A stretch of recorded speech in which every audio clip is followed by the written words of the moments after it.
በጣም እናመሰግናለን። በጣም እናመሰግናለሁ። እኔ ማክበርህ እዚህ ድረስ ስለመጣህ የምወደውን አበባ ይዘል የመጣ ደስታን በዚህ ስለገለጽ በጣም አመሰግናለሁ። በጣም የምወደው ሪል ስቴት ነው ቴምር። የእውነት ከዚህ በፊትም መጥቻለሁ። ከመስተንግዷቸው ጀምሮ ከበር ጀምሮ ያለው ማኔጅመንት እንደገና ደግሞ ዴሊቨሪ ማድረግ አቅሙ ቶሎ ሰርቶ የማቅረብ አቅሙን አፕሪሼት አደርጋለሁ። በደንብ አይቼው አጥንቼው ነው ከዚህ በፊት የሰራሁት። ያው ዝም ብዬ አልሰራም እውነት ለመናገር ማስታወቂያ ስለሆነ ብቻ ማስታወቂያ አይሰራም። እዛ አንፃር ያለውን ነገር በጣም ደስ ብሎኝ ነው ባለፈው የሰራሁትና ምንድነው አዲስ ነገር ምን ተፈጠረ ስትመጣ መቼም አንተ ደስታን ለመግለጽ ነው የመጣው። አዎ እኔ ደስታዬን ለመግለጽ ነው የመጣሁት። እኔ ግን ቁጭ በላልኩ። አንቺ ቁጭ በላልሽኝ የተቀመጥኩ ያው ያንቺን ቤተሰቦች የሚያስፈልጋቸውን ነገሮች የማቅረብ ግዴታ ስላለብሽ ከዛም አንፃር ይመስለኛል ቁጭ በል ያልሽኝና መረጃውን እንዳስተላልፍ ትንሽ ደንበኞች ጋር ብዙ ሰፋ ያለ ጊዜ አሳልፈናል።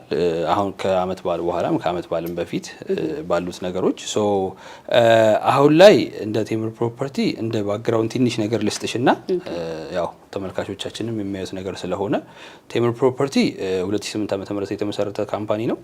ብዙ የሆኑ ሲስተር ካምፓኒዎች ይኖሩታል። በፊት እንሰራ የነበረው እንደ ማህበር ቤቶች ነበረ ወደዚህ ወደ ሱዳን ክለብ አካባቢ። ከዛ በኋላ ያው ራሳችንን አፕዴት እያደረግን ወደ አፓርትመንት መጣን 2010 ዓ.ም ላይ ማለት ነው። ከዛሬ 7 አመት ማለት ነው። 2010 ዓ.ም ላይ ስንመጣ ከ2010 ዓ.ም እስካለፈው 2016 ዓ.ም ድረስ 10 ቢልዲንግ እና 354 አቦሮችን አስፍረናል። ገብተዋል ቤታቸው ቤት ሰጥተናል። ወደ አያት አካባቢ ለቡ ላፍቶ ከዛ ደግሞ አጠና ተራ የፎይታ ገበያ ማዕከል 4 ኪሎ ደግሞ ዳህን ሆስፒታል ያለበት ወይም ሄመንና የእናቶችና የህፃናት ክሊኒክ ያለበት ማለት ነው። እዛ ድረስ ዴሊቨር አድርገናል። አብዛኛው ሪል ስቴት እናረጋለን ነው። ከኛ እኩል የመጡት ሪል ስቴቶች አርገናል የሚል ሪል ስቴት ውስን ነው አይኖርም። እኛ አርገናል ነው አሁንም ደግሞ ለማድረግ ነው እየተንቀሳቀስን ያለ ነውና አብዛኛው ሲስተር ካምፓኒዎቻችንም በፋይናንስ የጠነከሩ ናቸው። እንደ ኩባንያዎች ይኖሩናል። ፊልቲማ ሰከን ነው ቀን ቡራት እያለን የምንይዛቸው አሉ ብዙ የኛ ሲስተር ካምፓኒዎች በእነሱ ነው የምናረጋው። ያው ቴምር ፕሮፐርቲ ያው ብዙ ሰዎች በሪል ስቴት ጉዳይ በጣም ተጨንቀዋል፣ ፈርተዋል። ብዙ ዝርፊያ አለ እኔን ጨምሮ ማስታወቂያዎች ላይ ሁላም ሲደረግ እንደው 50 ሺህ ብር ተሰጥቷችሁ እንደዚህ ተሸጥቷችሁ ማስታወቂያ አትስሩ እንኳን ምን ይላሉ። ያ ማለት ማይንድ ህብረተሰቡ ጋር ያለው ችግር ነው፣ ፍርሃት ነው። አንዳንዴ እንረዳዋለን። ግን ያ ማለት ደግሞ በየጊዜው የሪል ስቴት ስም ደግሞ እየበዛ የሚመጣው ፈላጊም ስላለው አዎ ብዙ ሆነ እኮ አሁን በጣም ዝርፊያውን ባለው ቁጥር በዛው ልክም ደግሞ ፈላጊው አለው። እንደኛ ቴምር ፕሮፐርቲ መጀመሪያ መስራት የምንፈልገው ትረስት የሚባለው ጉዳይ ላይ ነው። ላንቺ ጥሩ ሆነ ሆስፒታሊቲ ከሰጠንሽ ነገ ተመልሰሽ የማትመጪበት ምክንያት የለም። ወይ ባንቺ በኩል የሚመጣው ህንጻ የሚጨርስ ደንበኛ ይሆናል። ቴምር መሬት የሚወስደው በሊዝ ብቻ ነው። ሊዝ መሬት ብቻ ነው። ሊዝ መሬት ደግሞ ሲሆን አድቫንቴጁ ከግለሰብ አለመግዛታችን ከመንግስት መውሰዳችን በዛ መሬት ላይ ለሚፈጠረው ማንኛውም ነገር መንግስት የሚያውቀው ነገር ነው፣ ኃላፊነቱን የሚወስደው ነገር ነው። ሁለተኛ ሊዝ መሬት ሲሆን አጥሮ ማስቀመጥ አይቻልም። ግንባታ ያስፈልጋል፣ አክቲቪቲ ክትትል ስላለው ማለት ነው። ያንን ነገር እኛ እኩል ኮምፎርት ዞን ውስጥ እንዳንገባ የግለሰብ መሬት ቢሆን አጥረሽ ታስከብያለሽ ታንቀሳቅሽ እንደዚህ ምልሽ ምናምን የሚሰው አይኖርም። አንቺ በፈለግሽበት ዴሊቨሪ ታይሙን ትፈጽሚያለሽ። እኛ ጋር አንደኛ የሊዝ መሬት ነው፣ ያ ትልቅ አድቫንቴጅ አለው። ሁለተኛ ይሄ ኮሪደር ልማት እንደዚህ ተብሎ አንዴ አልሚበት የተባለሽ የተሰጣሽን ቦታ መንግስት ስለሚያውቀው አይነካም። ያ አድቫንቴጁ ትልቅ ነው። ከዛ በዘለለ ደግሞ እንደ ካምፓኒ ወይም ደግሞ እንደ ደንበኛ እፎይታ የሚያደርገው በምንሰጣቸው ዋጋዎች ላይ ወይም ደግሞ ደንበኞች ከኛ በሚገዙት ዋጋዎች ላይ ምንም አይነት አዲሽናል ጭማሪ አንጨምርም። ይሄ ዶላር ጨመረ፣ ገንዘብ ጨመረ፣ ብር ጨመረ የሚባል ነገር አይኖርም። አሁን እቃዎች አንዳንድ ሪል ስቴቶች ላይ እቃዎች ይጨምራሉ። አሁን ለምሳሌ እኔ አሁን ገዝቼ የዛሬ 2 አመት ከሆነ የምታስረክበኝ በዛ ጊዜ የብር ዋጋ ይጨምራል። የሁሉ ብዙ ነገር የሲሚንቶ የምናምን እንትሎ ይጨምራል። ያኔ የሚጨምርበት ሁኔታ አለ። እናንተ ጋር የለም? እኛ ጋር የለም። ውል ላይ ይቀመጣል። ክሊርሊ ውል ላይ ይቀመጣል። ያ ማናረግበት ምክንያት ምንድነው? የተለየ ትሪክ ኖሮን አይደለም። ማቴሪያሎቹን ቀድሞ በመግዛት ነው ያንን ሽፍት የምናረጋው፣ ኢንፍሌሽኑን ዲፌንድ የምናረጋው ማለት ነው። ስለዚህ እኛ ብንገነባ ነው የሚያዋጣን እንጂ አለመገንባት። አሁን ድሮ እንዴት መሰለሽ በኢትዮጵያ ብርና በዶላር ይባላል ሰው የኢትዮጵያ ብር ይልና የኢትዮጵያ ብር ደግሞ ሲሆን ብዙ አይነት እንትኖች ይኖሩታል። ሲሚንቶ ነዳጅ ምናምን ሲጨምሩ ከዶላሩ በላይ ይጨምራል። ግን እዛ ጋር ሲሆን ምንድነው አንድ ዴቨሎፐር ህንጻውን ገነባለሁ ብሎ ብር ይሰበስብና ከዛ በዋጋ ኢንፍሌሽን እንደሚኖር ካወቀ ከመገንባት ይልቅ አለመገንባቱ ይጠቅመዋል። እሱ ብሩን ይሰራበታል ነው አንደኛው ብሩን ይሰራበታል። ሁለተኛ 3 አመት ነው አስረክብሻለሁ ያለሽን ቤት እሱ በ7 አመት ያስረክብሻል። ያ ማለት ዶላሩም ብሩም ማቴሪያሉም 10 ሚሊዮን ብር የገዛሽው ቤት 30 ሚሊዮን ብር ሆኖ ይጠብቅሻል ማለት ነው። እኛ ጋር ደግሞ የሊዝ መሬት ነው ብዬሻለሁ። ዶላር ቢጨምር ማቴሪያል ቢጨምር አይጨምርም ብዬሻለሁ። ያ ማለት ምንም አይጨምርም። ያ ማለት ዴሊቨሪ ታይማችንንም ፊክስ ያደርገዋል ማለት ነው። እናንተም መፍጠር አለባችሁ። ቁጥር ኪሳራው ለኛ ስለሚሆን ሪስኩም ለኛ ስለሚሆን ማለት ነው። ሶ በዛ ደረጃ ነው እንደ ካምፓኒ ፕሮፋይል ይዘን እየተንቀሳቀስን ያለ ነው። አሁን ላይ በምን መጣን? ያው ሳር ቤት ላይ ባለፈው የት ነበረ? አንቺ ስትመጪ ሳር ቤት ነበር፣ ፒያሳ ነበረን፣ እሺ ገብረ ማርያም ትምህርት ቤት ጀርባ እዛም ነበረን። አብዛኛው ስቶክ አልቋል። የተወሰነ ቤቶች ይኖራሉ፣ እዛ ላይ ይኖራሉ። ሶማሌ ተራም አለን፣ ተክለሃይማኖት ሆስፒታል ፊት ለፊት። ወደ አያት ፈረስ ቤትም ደግሞ ወደ አያት ጣፎ መገንጠያ እዛም ትላልቃሉ። ፒያሳ ላይ ደግሞ በትልቁ አድዋ 00 ፊት ለፊት ደግሞ በሱቅ ደረጃም እስካሁን እየሸጥን ነው። እዛም ይኖረናል።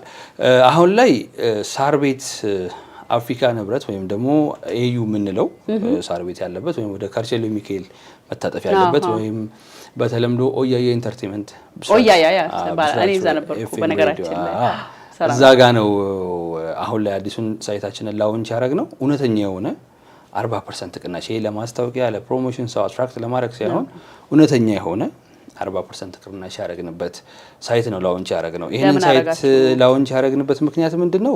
የሚገርምሽ ነገር የዛሬ ነሐሴ ላይ አካባቢ ዶላር ገና እንደጨመረ ወደ እንትኖቹ ወደ ባንኮች ኤስቲሜሽን ነው ምለቀው ያለበት ሰዓት ላይ ባንኮች ራሳቸውን ፍላክስ ሲያርጉ በሚልበት ሰዓት ላይ ያኔ የወጣ እንትን ነበረ። ያኔ ሳር ቤት ላይ ቫቲካን ኤምባሲ ጋር ነበረ ፋውንዴሽን ላይ ነበር የነበረው ሳይቱ። የዛን ሰዓት ላይ እንደዚሁ 40% ኦፍ አደረግን። በጣም ብዙ ሰው ሳቀብን፣ በጣም ብዙ ሰው ቀለደብን። በምንድን ነው የምትሰሩት? እንደዚህ ዶላር ጨምሮ እንዴት? 15 ሚሊዮን ብር የነበረ ቤት 9 ሚሊዮን ብር ነበር እየሸጥን የነበረው። ምን ያላዋጣ ነበር? እንደ ካምፓኒ እንዴት መሰለሽ፣ መጀመሪያ ብናስበው ሰው ነው ዋነኛው ፐርፐዝ። ሰው ከሰበሰብሽ ምንም የሚከብድሽ ነገር የለም። ትረስቱን ከሰበሰብሽ ምንም የሚከብድሽ የለም። አሁን ብትከስሪ የምታገኝበት ጊዜ ይመጣል። አብዛኞቹ ሪል ስቴቶች ሰው አለመያዛቸው ነው ፌለሪቱን የሚያመጣባቸው እንደ ሪል ስቴት ማለት ነው። እኛ ጋር ግን 15 ሚሊዮን ብር የነበረ ቤት 9 ሚሊዮን ብር ስንሸጥ የዛሬ 3 አመት 15 ሚሊዮን ብር ከምትሰጠኝ አሁን 9 ሚሊዮን ብር ስጠኝ ነው። ኦኬ ማኒው ቫልዩ ነው። እንሰራበታለን እንጂ የቆየ ሲሄድ ገንዘቡም ያ እንትን ይሆናል። ሶ በዛ ሰዓት በጣም ብዙ ሰው ሳቀብን፣ ብልጥ የሆኑ ሰዎች ግን ገዙ። ኦኬ በሰዓቱ ማለት ነው። አሁን ህንጻው ኦልሞስት ወደ 9ኛ ፍሎር ላይ ደርሷል። የዛሬ 3 አመት እናስረክባለን ብለን በ8 ሆኑ 9ኛ ፍሎር ላይ ደርሰናል። አሁን ለምሳሌ እኛ ዴሊቨሪ ታይም 3 አመት 4 አመት እንኳን የለንም። 3 አመት 2 አመት ተኩል 1 አመት ተኩል አለን። እንደዚህ ስንል ደንበኛ ሙሉ ለሙሉ ህንጻ ውስጥ የሚገባበትን አመት ነው እንጂ ህንጻውን የምንጨርስበት አመት አይደለም። እኛም እንኳን ፊኒሺንጉን ምኑን ጨርሶ እሱ ሰው የሚኖርበትን ህይወት የሚጀመርበትን ታይም ነው የምንቆጥረው እንጂ አሁን ዋጋ ዶላር አይጨምርም የሊዝ መሬት ነው ስንል በ1 አመት ውስጥም በ1 አመት ተኩል ውስጥም ህንጻ እስከመጨረስ ልንደርስ እንችላለን። ጋርመንት አካባቢ አንድ ሳይት አለን፣ አፍሪካን ሲዲሲ ወይም ንፋስ ስልክ ላፍቶ ክፍለ ከተማ አካባቢ ቶሎ ብለን ገንብተን 17 18 ስላ በ1 አመት ውስጥ የሞላንበት ደንበኞችን በ3 አመት እናስረክባለን ብለን ማለት ነው። ሶ ከዛ አንፃር ነውና አሁን የኛውን ሳይት ላውንች ያደረግንበት ምክንያት ምንድነው? ያኔ በጣም ይጠይቁን የነበሩ ሰዎች ነበሩ። እንደዚህ አይነት ኦፈር የላችሁም ወይ? እኛ ያህል ዲስካውንት ተደርጎ ኦፈር የላችሁም። አሁን ደግሞ ለየት የሚያደርገው ምንድነው? ሳር ቤት ላይ 84 ካሬ ቤት 84 ካሬ ስንት መኝታ? ባለ 2 መኝታ 84 ካሬ አክቹአሊ እስከ 124 ካሬ ነው አለ፣ እስከ 130 ካሬ አለን። ግን 84 ካሬ ሳር ቤት ላይ አይገኝም። 84 ካሬ ያገኝ ማለት ትላልቅ ሂውጅ የሆኑ ካሬዎችን ልታገኝ ትችላለሽ እና ደግሞ 60 ምናምን እንጂ 84 ካሬ አይገኝም። ያ ማለት አጠቃላይ ሂሳብ እስከ 5 ሚሊዮን ብር ዲስካውንት ያደረግንበት 9 ሚሊዮን ብር የነበረ ቤት አጠቃላይ ሂሳብ ወደ 5.2 አድርገን በ40% ክፍያ እኛ 40% ኦፍ እናደርግለታለን። ደንበኛው 60% አጠቃላይ የቤቱ ዋጋው ለምሳሌ እንደ ኤግዛምፕል እንውሰድ ከተባለ 84 ካሬው ስንት ነው ኤግዛክት ዋጋው? ኤግዛክት ዋጋው ወደ 8.9 አካባቢ። ኦኬ እሺ። ሶ እኛ ግን እሱ 60%ን ሊከፍለን ሲመጣ እኛ 40% ኦፍ እናደርግለታለን። ዳት ሚንስ ይተውለታል። ያ ማለት ምንድነው ቤቱን በ5.2 አካባቢ ይገዛዋል። 5.2 5.3 አካባቢ ይገዛው ማለት ስንት ብር ቀነስልን? ወደ 4 ሚሊዮን አካባቢ ቀነስልን። ይሄ ማለት ሳር ቤት ላይ ኦያያ ኢንተርቴይንመንት ያለበት አስፋልቱ ጋር ነው። እዛው ጋር ወንዙ ጋር ማለት ነው። ይሄ ማለት በ5 ሚሊዮን ብር እዛ ጋር ኮንዶሚኒየም ራሱ እንደው እንዴት ብለሽ በ40 ደረጃ እንኳን ቢሰራ በዚህ ዋጋ አይኖርም። ይሄ መጀመሪያው ትልቁ ነገር ነው። ሁለተኛ ብዙ የዲፕሎማት መቀመጫ ነው ያ ቦታ። ነገ ላከራየው፣ ሊለውጠው፣ ሊሸጠው ብቲ በማንኛውም መንገድ ለትለውጩ ዛሬ ሊሸጠው ብቲ ያንን ቦታ ዛሬ መሸጥ የምትችው ነው። ይሄ ገና ሰው እየመጣ እየጎበኘው እያየው መሄደው ቦታ አይደለም። በማንኛውም ሰው አይን የሚፈልግ ቦታ ነው። መሀል ከተማ ነው። አንድ ቦታ ኤክስፔንሲቭ የሚያደርገው አንደኛው የተሰራበት ማቴሪያል፣ ሁለተኛው ደግሞ ቦታው ነው። ሰው መሀል ከተማ ላይ 84 ካሬ፣ 94 ካሬ፣ በ107 ካሬ፣ በ130 ካሬ በአማራጭ ከባለ 2 እስከ ባለ 3 ማለት ነው። እኛ አሁን ለምሳሌ 130 ካሬ አለን። ያ 130 ካሬ ለምሳሌ አጠቃላይ ሂሳቡ 13.2 ነው።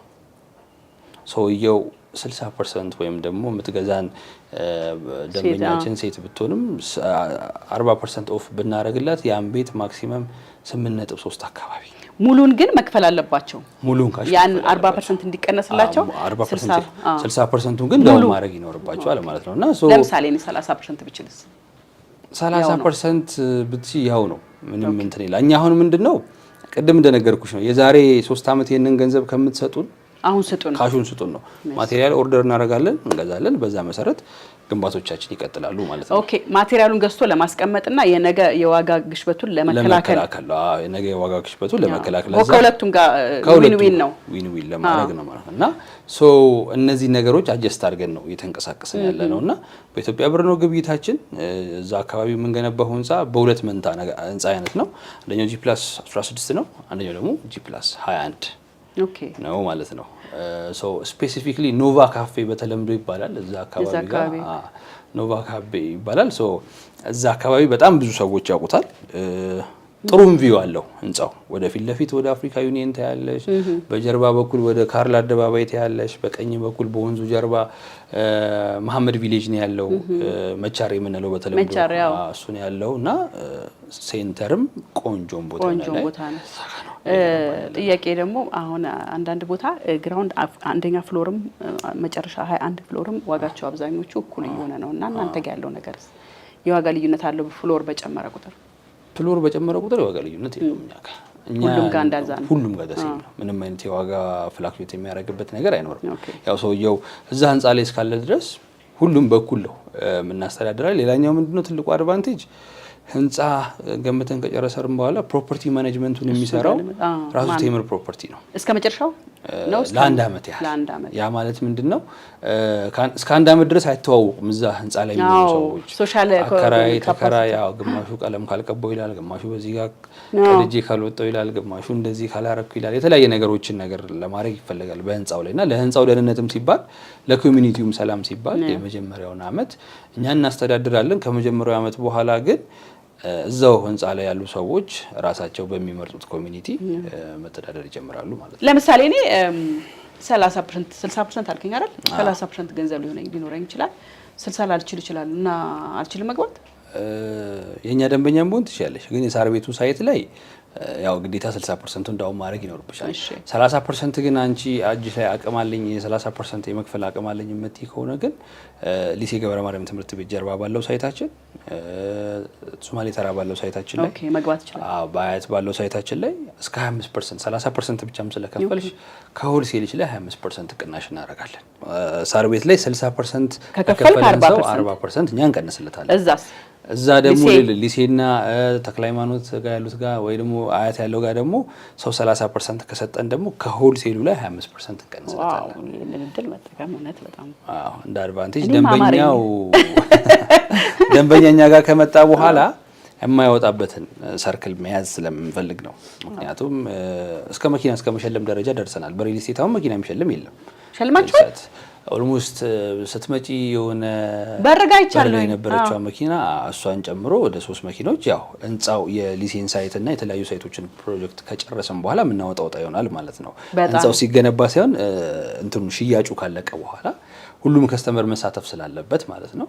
ሶ በጣ ያንን ስጦታ እሱ ብቻ ሳይሆን የተለያዩ ስጦታዎችን አዘጋጅተናል ማለት ነው። ለገዢው ማለት ነው። ለገዢው ያ ማለት ያው ማርኬት ላይ መቆየት እንፈልጋለን ነው። በልተን ለመሄድ አይደለም እንደሌላችሁ ወይም ከሌ ተብሎ መጥራት ባይቻልም ግን ሰው ማይንድ ላይ እንዳለው በልቶ ለመሄድ ሳይሆን ጀስት ቆም ብለን ደንበኛ የማፍራት ስራ ነው። ሰው ኮንሲደር እንዲያደርግልን የምንፈልገው ነገር ምንድነው?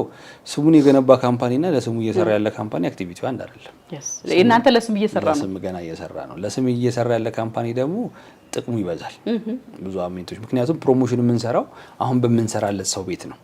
ቀጣይ የሚመጣውን ደንበኛ ይሄው ለከሌ እንደዚህ አድርገንለት ለከሌ እንደዚህ ሆኖ ሪፈረንስ ይፈልጋል ሁሉ ሶ ከዛ አንፃር በዚህ መንገድ ነው የምናደርገው ማለት ነው።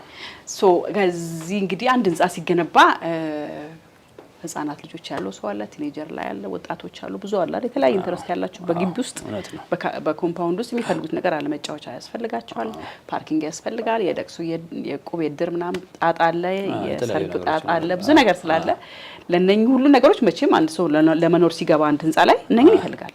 እኔን ጨምሮ ሁሉም ሰው ሶ ምንድነው ቴምር ላይ ያለው እንደኛ አሚኒቲዎቹን ፐርፌክት አድርገን አዘጋጅተን ነው ህንጻውንም ዲዛይን ስናደርግ ያው ከአርኪቴክቸሮቻችንም ጋር ተያይዞ ማለት ነው። ሶ ከዛ በዘለለ የአሚኒቲ ጉዳይ በሊዝ መውሰዳችን አድቫንቴጁ ያ ነው።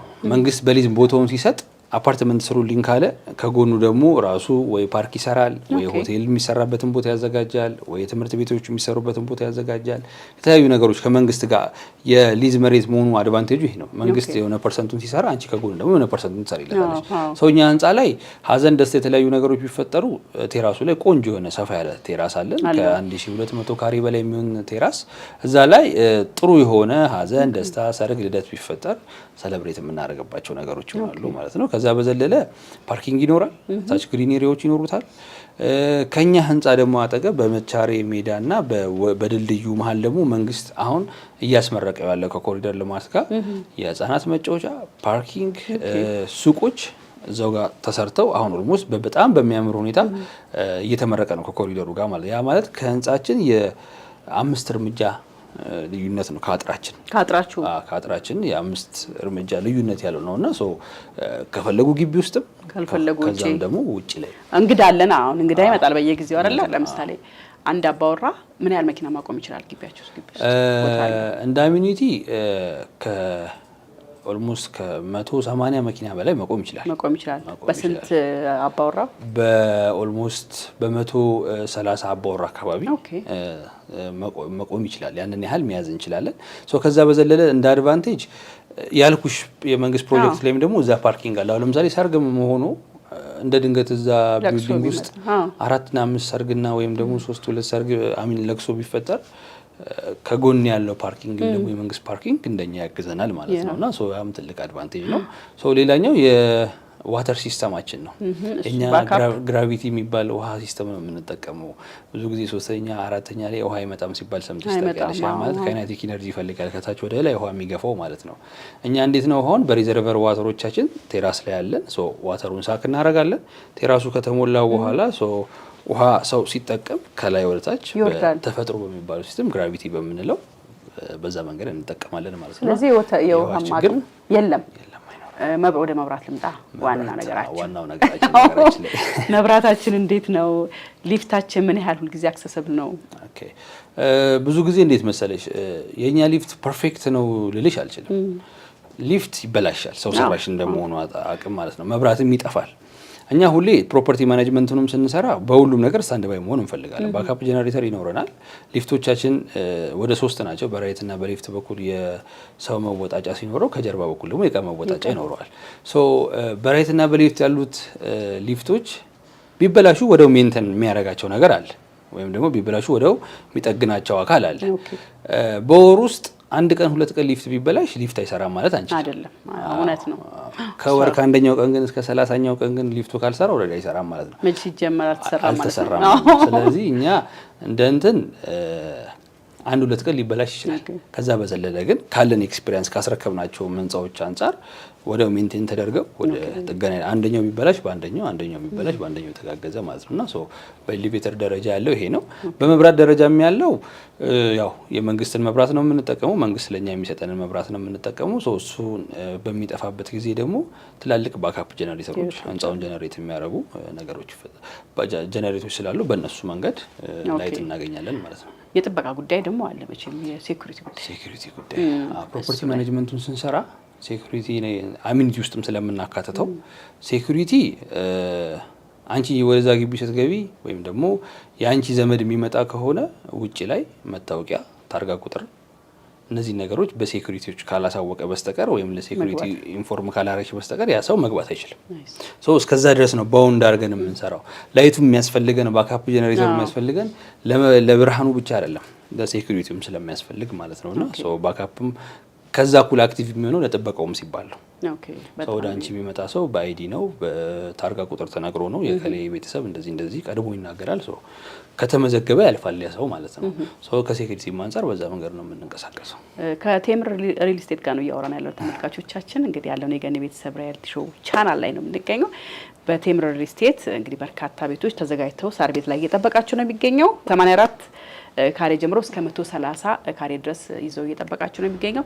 ምናልባት ትንሽ የመጨረሻ ጥያቄ ወይ ደግሞ መጨመር ያለብን ነገር ካለ እናወራለን። ስንት 84 ካሬ እጃችሁ ላለ ስንት 130 ስንት 90 ምናምን አላችሁ? አሁን እኔ 84 ብል ስንት አለ ስንት ሰው ቀደመኝ ብዬ እንዳስብ ወይ ልቅደም ብዬ እንደወስን። በጣም ጥሩ። እሺ ምን ያህል 84 ካሬዎች አሉ የሚል ጥያቄ ነበር የጠየቀሽ። ምን ያህል 90 ካሬዎች አሉ? አሁን እነዚህን ቤቶች እኔ አንቺን እዚህ እያወራሁሽ ቦታው በጣም ሴንሲቲቭ ስለሆነ ካውንት ላደርገው አልችልም። ግን በጣም ትንሽ ቤቶች ናቸው ከሚባለው በላይ የቀሩት። ኦልሞስት አብዛኛውን ሽያጭ የጀመርነው ባይዘው የሳር ቤቱን ሽያጭ የጸሎት ሐሙስ ቀን ኦልሞስት የተጀመረውና አሁን እስከዛሬ አሁን እኔ አንቺን እዚህ እስካገኘሁሽ ድረስ ደረጃ በጣም ብዙ ቤቶች ተሽጠዋል። ቦታው ስለሚፈልግ ከዚህ በፊትም ደንበኞች እየጠየቁን ስለነበር በእነሱ ፍላጎት የወጣ ሳይት ስለሆነ ብዙ ቤቶች ተሽጠዋል። አሁንም ውስን ቤቶች ናቸው ያሉት። ምክንያቱም ሲስተም ላይ ያለ ነገር ስለሆነ እንደዚህ ያለ ልልሽ አልችልም። አዎ ተቀምጠም ሊሸጥ ይችላል። የተሸጠም ነው እኮ ለዛ አካውንት ማድረግ የተሸጠ ስለሆነ አካውንት በሲስተም ስለሆነ ሽያጩ ኦሬዲ ያንን እንትን ይሆናል። ግን በጣም ውስን ነው። እኔ እርግጠኛ የምነግርሽ ያው ከሳምንት ያላለፈ ጊዜ ያልቃል። ስለዚህ 40% ቅናሽ ሊጠቀሙ ይገባል። 40% ያሽ መጠቀም ያስፈልጋቸዋል። በጣም ወሳኝም ቦታ ስለሆነ ቦታው ነው አንፃር ነው። አሁን ሌላ ቦታ ቢሆን ያን ያህል ኢመርጀንሲ የሚያቻኩል ነገር አይደለም። ግን ሳር ቤት ነው ያያ ኢንተርቴይንመንት ብስራት ኤፍኤም የነበረበት በጣም ቆንጆ ቦታ ነው። ማንም ሰው እንደው በ40 ሚሊዮንም ብትዩ ሳይደነግጥ ይገባዋል የሚልበት ቦታ ነውና ሰውኛ ደግሞ እንደ ማስታወቂያ ሽያጭ ቅድም እንደነገርኩሽ ለስማችን ገና እየሰራን ነው። ቴምሮች ጥሩ ናቸው። ቴምር ሲባል ጥሩ ነገር ማሰብ እንዲጀመር ከመፈለግ አንጻር ነው። ከስረንም ቢሆን እንደዚህ ነገሮች እያደረግን ያለ ነው። ወደ ገበያ ውስጥ በደንብ ሰዎች በደንብ ለመግባት ነውና በዚህ መንገድ ነው እየተንቀሳቀስን ያለ ነው። አዎ በነገራችን ላይ ብዙ ጊዜ ላለው ገንዘብ ይዞ መቀመጥ ትርፋማ አይደለም። ማንም ሰው ባንክ ገንዘብ አስቀምጦ በየጊዜው ገንዘቡ እየወረደ እየመጣ ያለበት ሰዓት ላይ ንብረት ላይ ማስቀመጥ በጣም ትልቅ ነገር ነው። ያው ንግድ ማለት ነው። ሌላ ቋንቋ እውነት ነው። ኢንቨስትመንት ማለት ነው። ብዙ ጊዜ እንደዚህ የሚያደርገ ሰው ይጠቀማል።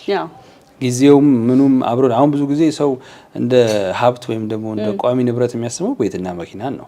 እኛ ሀገር ስለሆነ ነው መኪና ግን ቋሚ ንብረት አይደለም። ፉል ዳሜጅ ስላለው ቤት ግን ያው እንደው ፎቁ እንኳን ቢደረመስ ያቺ ፕሌት ያንቺ ነች በካርታ ደረጃ መንግስት ባወቀው ኦፊሻል ማለት ነውና እንደ ንብረትም ስለሚታወቅ ቤት ላይ ገንዘብን ኢንቨስት ማድረግ አሁን ላይ ከማንኛውም ጊዜ በላይ አዋጭ ነው ማለት ነው። እንግዲህ ነቃ ይበል። በኢትዮጵያም አሉ ኬኬንት በጣም ጓጉቻ ያለ ትንሽ ቆይቼ ቆርሳለሁ እናውራ ጨዋታ በጣም ስንት ስላለኝ ኢትዮጵያ ውስጥ የሚገዙ ሰዎች አሉ። ዲያስፖራዎች ደግሞ አሉ። እነሱን አፕሮች የምታደርጉበት መንገድ አለ። ላይክ ለምሳሌ ውጭ ሆኖ ተቀምጦ መግዛት ይፈልጋል፣ ግን ማንም ሰው የለውም እዚህ ምንድን ነው ያደርገው? ውጭ ሆኖ ላሉ ዲያስፖራዎች ኤሌክትሮኒክ ሲስተሞችን መጠቀም እንችላለን። ላይክ እንደ DHL ላይክ ደንበኛው የሎ ካርድ ካለው ፓስፖርት ካለው በተለያየ መንገድ እሱ ብቻ ነው ለመግዛት የሚጠበቅበት። ሰው መኖር አለመኖር አይጠበቅበትም። የቻለ ሰው ወኪል ካለው በዚህ ወኪል ካለው ከባለቤቱ ውጭ ያንን አግሪመንት መስጠት ስለማንችል ያንን ማድረግ እንችላለን። አይ ሰው የለኝም ብሎ ግን የሚያስብ ሰው ካለ ከኛ ጋር ኔጎሺዬት አድርጎ ከጨረሰ በኋላ በሁሉም ነገር አትራክት ካረገ በኋላ ዲኤችኤል ልከንለት በዲኤችኤል ውሉን እሱ እዛ ሞልቶ ይልካል፣ መልሶ ይልክላቸዋል። ፈርሞ መልሶ ይልካል። እኛ ደግሞ ድጋሚ የፈረመበትን ካየን በኋላ ደረሰኞችን ቆርጠን መልሰን እንልክለታለን። ዋው በጣም ስለዚህ ያው እዚህ ቁጭ ብሎ እንደገዛ ቁጠረው። እዚህ ቁጭ ብሎ እንደገዛ ምንም ብዙ ለውጥ የለውም። ድሮ ያው ግዴታ ሰውየው መምጣት አለበት። ምክንያቱም ይሄን እያሰቡ ገንዘብ አብዛኛው ሰው ዲያስፖራ ላይ ገንዘብ አለ። ዲያስፖራ ደግሞ ብዙ ጊዜ ቤት ላይ ነው ድረቱ ገንዘቡን ማስቀመጥ የሚፈልገውና ይሄኛው እድል እንዳለ ካላወቀ ብዬ ነው ይሄን ነገር እንዲሰማ። አይ እንደ እድል ወይም ደግሞ እንደ አጋጣሚ ለደንበኛው ይሄም ትልቅ ኦፖርቹኒቲ ነው ማለት በዲኤችኤል አክሰስ አድርገን ምንም እዛው ባለበት ሁኔታ ያለውን ነገር አይቶ መጨረስ የሚችልበትን ነገር ስላመቻችን ደንበኞቻችን በዚህ መልኩ ሊጨነቁ አይችሉም። እየበላን እንግዲህ የምናወራት ነገር ትኖራለች ብዬ አስባለሁ። መጨረሻ ላይ እንግዲህ ፒያሳም አላችሁ ሱቅ ሳር ቤትም? አዎ እኛ ጋር አሁን ምንድነው በሁሉም ቦታ ላይ ተደራሽ ለመሆን የተቻለንን መንገድ እንጥራለን። ካለንበት ሁኔታ አንጻር ፒያሳ ላይ የንግድ ሱቆች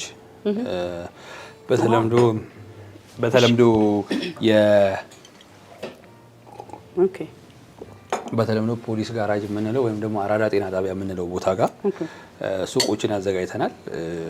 እስከ 4ኛ ወለል ድረስ እስከ 5ኛ ወለል ድረስ ሱቅ የሆኑ እንትኖች ናቸው። ኮሜርሻል የሆኑ G+5 ነው። ያው የመንግስት ስታንዳርዶች ናቸው ሱቆቹም እነሱ። በነዛ ደረጃ ግንባታ እያደረግን ነው። ከፊት ለፊቱ 10500 መኪና ባንድ የሚያቆም ተርሚናል እየተገነባ ነው። በፊት ዶሮ ማነቂያ የምንላት ኤሪያ ማለት ነው። ፒያሳ መሀል ላይ አለች። ፒያሳ ላይ ማለት ነው። ስለዚህ ግራር ሆቴል በተለምዶ ወይም ደግሞ ሀገር ፍቅር እዛ ጋር አለ። እዛ ጋር ሱቅ አለ። ሱቅ እየገነባን ነው። ትልቁ አድቫንቴጅ ደግሞ ከፊት ለፊቱ በአንዴ 10500 መኪና ፓርክ የሚያደርግ 10500 መኪና ፓርክ የሚያደርግ በመንግስት ፕሮጀክት ላይ በላይ በግራውንድ ምናምን ፓርኪንግ እየተሰራ ነው። ያ ደግሞ ትልቁ አድቫንቴጅ ምንድነው? ዋኪንግ ከስተመር ለሱቆቻችን እንዲመጡ ያደርጋል። መገናኛ አሁን መተባበር ዘፍነሽ እና ቤተልሔም ፕላዛ ህንጻ ሰው እንዲበዛ ያደረገው ተርሚናል መኖሩ ነው።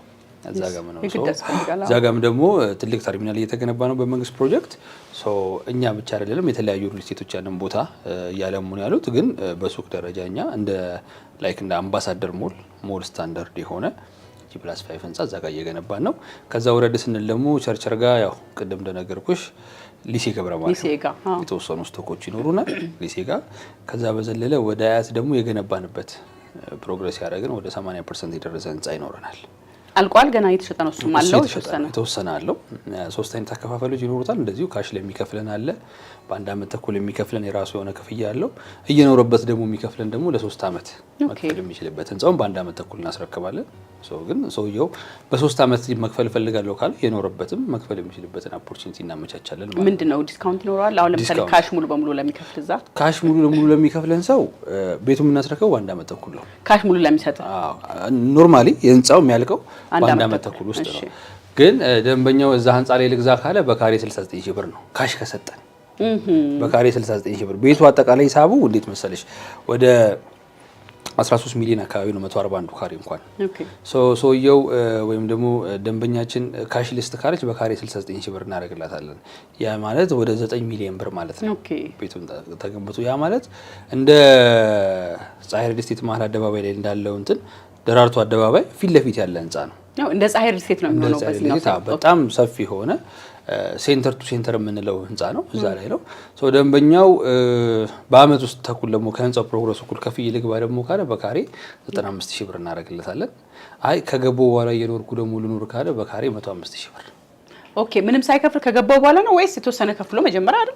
69 የተወሰነ 30% ይከፍላሉ ሁለቱ ሲጀምሩ። ከዛ በኋላ ከገባው በኋላ መጨረሰው ይላል። ከገባው በኋላ መጨረሰው ካለ በፔመንት ስኬጁል እየኖረበት መጨረስ ይችላል። ይሄም ትልቅ ነገር ነው። ትልቅ ቻንስ ነው። በኦፖርቹኒቲ አንጻር ያው ሰፋ አድርገነዋል። ቅድም እንደነገርኩሽ ደንበኛኛ ጋር ከመጣ የማይወጣበትን መንገድ በጥሩ መንገድ እንወስናለን። ባይ ዘ ዌይ ያው ዛሬ እዚህ ሆነ እንጂ እኛ ቢሮ መተሽ ደግሞ እንደዚህ አይነት ጥያቄዎች ስትጠይቂኝ ከማስረጃ ጋር ነው። አብዛኞቹ ሪል ስቴቶች ጋር ሲኬድ ደረሰኝ አግሪመንት የሚባለውን ነገር የሚያዩት ገንዘብ ከፍለው ከመጡ በኋላ አሲዘው ከመጡ በሲፒኦ ከከፈሉ በኋላ እንደዛ ነው። ለምንድን ነው ግን እኛ ጋር ደግሞ ደንበኛ የሚገዛውን ነገር ማወቅ ስላለበት መጀመሪያ አግሪመንት አሳይተን ነው ቢሮ ውስጥ አግሪመንት አሳየን በኋላ አግሪመንቱን አይቶት ከወደደ በኋላ ነው ሰውዬው ወደ ክፍያ የሚሄደው እንጂ ከፍሎ መጥቶ አይደለም አግሪመንት የሚያው። ያ ደግሞ ሴፍ ነው። እውነት ነው። ለሁለቱም ሰላማዊ ነውና ለሁሉም ሰላማዊ አንፃር በሆነ መንገድ እንድንገበያይ ስለምንፈልግ ነውና ከዚህ አንፃር ነው ለየት ያለ ነገር ይዘን መተናል። በጣም የሚገርም ነው። አድማጭ ተመልካቾቻችን ያው ደግሞ በተቻለ መጠን ደግሞ ኦፈሩ ሳያልቅ ቶሎ መጥተው ያለውን ነገር ከኛ ጋር ቢጨርሱ መልካም ነው ስል አሳስባለሁ። በጣም የሚገርም ነው። በጣም ደስ የሚል ተመልካቾቻችን እንግዲህ ቴምር ሪል ስቴቶች ናቸው እኔ ጋር ድንገት አበባ ይዘው መጡ። ኬክ እንኳን ደስ ያልሽ ብለው ይዘው መጡ። አጋጣሚ እንግዲህ ባለቤት አጠገቤ የለም፣ ቢዚ ነበር ስራ ላይ ስለሆነ ድንገት ነው የመጣችሁብኝ። አልተዘጋጀሁም። እሱም ቢሮ አልገባም ዛሬ። እንደመጣችሁ ያለው መረጃ ለመቀበል ነው ቁጭ ያደረኩ ማለት ነው። ስለመጣችሁ በጣም ደስ ብሎኛል። ተመልካቾች እንግዲህ ከቴምር ሪል ስቴት እንግዲህ ወደ 60% ሙሉ ካሽ መክፈል ከቻላችሁ 40% ዲስካውንት እናደርጋለን የሚል ትልቅ ነገር ይዘው ነው የመጡት። ትልቅ ዜና ነው ይዘው የመጡት። ሳር ቤት እንደሚታወቀው ብስራት ኤፍኤም አካባቢ ነው የሚገኘው ህንጻው ማለት ነው። እዛ ቦታ ላይ 60% መክፈል ከቻላችሁ 40% ዲስካውንት ቤቱን መግዛት ትችላላችሁ የሚል ነው። ከ84 ካሬ እስከ 130 ካሬ ድረስ በአማራጭ ይዞላችሁ ነው የመጣው። እንግዲህ እጃችሁ ላይ ገንዘብ ካለ ገንዘብ ይዞ ከመቀመጥ ይልቅ ቤት ይዞ መቀመጥ በጣም ትልቅ ነገር ነው። በስንት ጊዜ ነው ማስረከቢያ ጊዜ? ማስረከቢያ ጊዜያችን 36 ወራት ወይም 3 አመት ነው የምንለው። ግን ያው ደንበኛ ገብቶ የምንቆጥርበት ቀን ነው እንጂ ህንጻውን የምንጨርስበት አይደለም። ቅድም መጀመሪያ ላይ ብዙ እንዳወራሁት ከግንባታ ፍጥነት አንጻር እኛ ቀድመን እንገነባለን። 3 አመት ቢባልም ግን ቀድማችሁ ገንብታችሁ የማስረከብ እድል አለ ማለት ነው። አርገነዋልም ከዚህ በፊት ባለው መንገድ ስላረግ ነው ያንን ኤክስፒሪየንስ ተጠቅመን አሁንም በዛ መንገድ ነው የምንቀጥለው ማለት ነው። እንግዲህ ተመልካቾቻችን ቴምር ሪል ስቴቶች ናቸው እንግዲህ የመጡት። አበባ ይዘውልኝ ኬክ ይዘውልኝ እንኳን ደስ ያለሽ ብለው ነው የመጡት። የመጀመሪያ እንኳን ደስ ያለሽ ያሉኝ እንግዶች ናቸው። በጣም ነው የማመሰግነው። ከዚህ በፊትም ሰርቻለሁ ከነሱ ጋር። ያው እኔ ስሰራ በደንብ ነው የማየው ያለውን ዶክመንት። እናንተም ማየት የሚገባችሁን ዶክመንት ማየት የሚገባችሁን ህጋዊ ነገር አይታችሁ በመጣላችሁ ዲስካውንት ብትጠቀሙ መልካም ነው ምለው። 60% የከፈለ ሰው በ40% ዲስካውንት ቤት መግዛት ይችላል። ይሄ ቤት እንግዲህ ሳር ቤት ነው የሚገኘው። ማን ነው ግንሽ ሳር ቤት ልክ ነኝ አይደል? ሳር ቤት ብስራት ኤፍኤም። ይሄ ቤት እንግዲህ የሚገኘው ሳር ቤት ብስራት ኤፍኤም አካባቢ ነው የሚገኘው። በጣም ከ84 ካሬ ጀምሮ እስከ 130 ካሬ ድረስ በአማራጭ መጥቶላችኋል። እንግዲህ የምትችሉትን ያህል በአቅማችሁ መግዛት ትችላላችሁ። እኔም እጄ ላይ ገንዘብ ቢኖርና እንግዲህ ሬዲ ቢሆን ኖሮ የምገዛው ቤት ነበር የሚሆነውና ይሄንን ነገር ይሄን እድል በፍጹም ማጣት የለባችሁም። ይሄን ቻንስ መጠቀም አለባችሁ ብዬ ማለት ነው የምፈልገው። ተመልካቾቻችን ኬክ እየበላው ነው። በምን ስልክ ያገኟችሁ እናንተ? እኔ ግን ኬክ የለም አስተዋውቅ እኛን ያው እስቲ ብላንተም ከዚህ ቪዲዮ በኋላ ታች በሚተላለፈው ስልክ ቁጥር እየደወሉ ቡክ እያደረጉ ያው ዳይሬክትሊ እኛ ጋር በቡክ ስለሆነ ሰውም የምናስተናግደው ታች በሚቀመጡ ስልክ ቁጥሮች ውስጥ እየደወሉ ቡክ እያደረጉ ቢሮ እንዲመጡ እንጠይቃለን ማለት ያለው መረጃ ደግሞ ተጨማሪ መረጃ ደግሞ በስልኩም በዛው ማግኘት ይችላሉ ማለት ነው። እንግዲህ እናንተን ለማግኘት በዋትስአፕ በቴሌግራምም እዚህ ጋር ባለው ቁጥር 24 ሰዓት እናንተን ታች ባለው ስልክ ቁጥር በዋትስአፕ በቴሌግራም በኢሞ በሁሉም የሶሻል ሚዲያ ፕላትፎርሞች በዚህ ስልክ ቁጥሮች እኛን ማግኘት ትችላላችሁ ማለት ነው። በዛው ቡክ እያደረግን ቢሮ ስትመጡም ዳይሬክትሊ በዚህ ስልክ ቁጥር እየደወላችሁ እንድትመጡ በጣም ትልቅ ነገር ነው። በጣም ትልቅ ነገር ነው። በኢትዮጵያም ውስጥ በውጭም ያላችሁ ዳያስፖራዎችም ኢትዮጵያውያንም ገንዘብ እጃችሁ ላይ ኑሮ የት እናድርገው ካላችሁ ቴምር ሪል ስቴት ያዘጋጀላችሁ ቆንጆ ቤቶች አሉ። እዛ እንግዲህ ኢንቨስት ማድረግ ነው። ኢንቨስትመንት ደግሞ ለነገ በጣም ትልቅ ትርፋማ ነው የሚሆነው። ብትኖሩበትም ብትሸጡም ብታከራዩት ንብረት ነውና እዚህ ላይ ኢንቨስት እንድታረጉ መጠቆም ፈልጋለሁ። ደስታችሁ ስለሆነ በጣም አመሰግናለሁ። ደስታችሁን ስለገለጻችሁን እጅግ አመሰግናለሁ። ለውድ ተመልካቾቼም ደግሞ ያላችሁ እጃችሁ ላይ ያለውን ነገር ደግሞ ልትገልጽልኝ ድንገት እንዲያስቀምጬ ልትገልጽልኝ ስለፈቀድክ እጅግ በጣም ነው የማመሰግነው። ተመልካቾቻችን የገኒ ቤተሰብ ሪያሊቲ ሾው ላይ ነበር የምንገኘው። የዛሬ ፕሮግራማችን ይሄን ይመስል ነበር። እንግዲህ ድንገት መጣ፣ ድንገት አስተናገርኩ፣ ድንገት ጠየቅኩት፣ ድንገት ደግሞ ለእናንተ መረጃውን አስተላልፌያለሁ። ይሄው የስልክ አድራሻቸው ቴሌግራም፣ ዋትስአፕ፣ ኢሞና ቫይበር ላይ ታገኙታላችሁ። 24 ሰዓት ክፍት ነው። የፈለጋችሁ ሰዓት ደውሉ። ውጭም ያላችሁ ሌሊት ሊሆን ይችላል፣ አገር ውስጥም ያላችሁ ቀን ሊሆን ይችላል። በፈለጋችሁ ሰዓት ደውላችሁ የፈለጋችሁትን መረጃ አግኙ። ገንዘብ ይዛችሁ አትቀመጡ፣ ቤት ግዙ። የዛሬን ጨርሻለሁ።